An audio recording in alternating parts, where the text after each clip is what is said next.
ಈ ಕಾರಜೋಳ ಅಂತ ಬಂದಿದ್ದಾನಲ್ಲ, ಲೂಟಿ ಒಡೆದದು ಗಿರಾಕಿ. ಅಲ್ಲಿಂದ ಬಂದಿದ್ದಾರೆ. ಈಗ ಎಲ್ಲಿಂದ? ಅಲ್ಲಿ ಬಿಜಾಪುರದ ಪಕ್ಕದಲ್ಲಿ ನಿಂತ್ಕೋಬಹುದಾಗಿತ್ತಲ್ಲ, ಅದು ರಿಸರ್ವ್ ಕಾನ್ಸ್ಟಿಟ್ಯೂನ್ಸಿ ಅಲ್ವಾ? ಬಿಜಾಪುರ ಇವ್ರು ಬಾಗಲಕೋಟೆಯವರು ಪಕ್ಕದಲ್ಲಿ ನಿಂತ್ಕೋಬಹುದಾಗಿತ್ತಲ್ಲ. ನಾನು ಇನ್ನೊಂದು ಜಿಲ್ಲೆಯಿಂದ ಒಂದು ಜಿಲ್ಲೆಗೆ ಹೋಗಿ ನಿಂತ್ಕೋಬೇಡಿ ಅಂತ ಹೇಳಲ್ಲ, ಪಕ್ಕದಲ್ಲೇ ಜಿಗಜಿಣಿಗೆ ಮೇಲೆ ನಿಂತ್ಕೋಬಹುದಾಗಿತ್ತಲ್ಲ. ಯಾಕಂದ್ರೆ ಜಿಗಜಿಣಿಗಿ ಈ ಕಾರಜೋಳ ಇಬ್ರು ನೆಂಟ್ರು.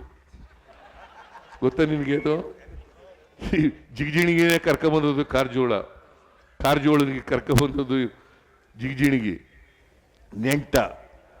ಆ ನೆಂಟಿನ ಮೇಲೆ ನಿಲ್ಲೋದು ಬೇಡ ಅಂತ ಇಲ್ಲಿ ಬಂದ್ಬಿಟ್ಟಿದ್ದಾರೆ. ಇಲ್ಲಿ ಯಾರು ಸಿಕ್ನಿಲ್ಲ. ಇಲ್ಲಿದ್ದಂಥವರು ನಾರಾಯಣ ಸ್ವಾಮಿ ಅನ್ನೋರು ಬಹಳ ಕೆಟ್ಟ ಹೆಸರು ತಗೊಂಡಿದ್ರು. ಅವರೇ ಸಮಾಜ ಕಲ್ಯಾಣ ಮಂತ್ರಿ ಕೇಂದ್ರದಲ್ಲಿ. ಏನು ಮಾಡಲಿಲ್ಲ, ಬಡವರಿಗೇನು ಮಾಡಲಿಲ್ಲ, ದಲಿತರಿಗೇನು ಮಾಡಲಿಲ್ಲ, ಹಿಂದುಳಿದವ್ರಿಗೇನು ಮಾಡಲಿಲ್ಲ, ಅಲ್ಪಸಂಖ್ಯಾತರಿಗೇನು ಮಾಡಲಿಲ್ಲ. ಮಾಡಿದ್ರೆ ಏನಾದ್ರು ಅದಕ್ಕೆ ಬರಲೇ ಇಲ್ಲ ಇಲ್ಲಿಗೆ. ಪುಣ್ಯಾತ್ಮ ಡೆಲ್ಲಿನಲ್ಲಿ ಆರಾಮಾಗಿ AC ರೂಮ್ನಲ್ಲಿ ಕೂತ್ಕೊಂಡ್ಬಿಟ್ರು.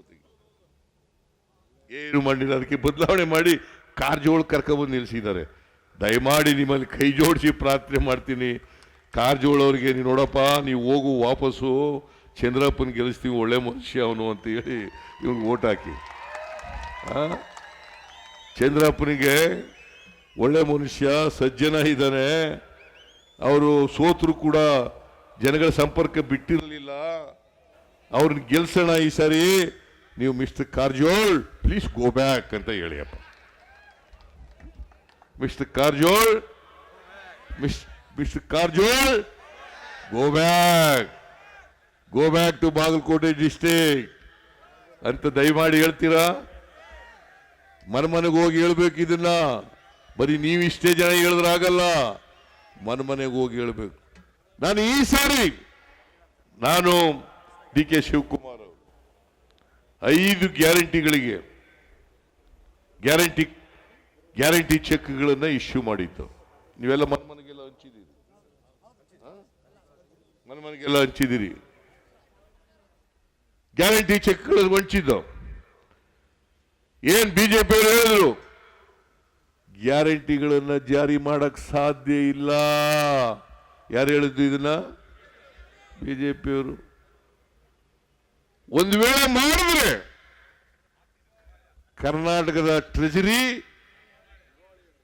ಖಾಲಿಯಾಗ್ಬಿಡ್ತದೆ. ನಾನು ಇವತ್ತು ಹೇಳ್ತೀನಿ, 5 ಗ್ಯಾರಂಟಿ ಯೋಜನೆಗಳನ್ನು ಕೂಡ ಜಾರಿ ಮಾಡಿ 36,000 ಕೋಟಿ ರೂಪಾಯಿಗಳನ್ನ ಬಡವರಿಗೋಸ್ಕರ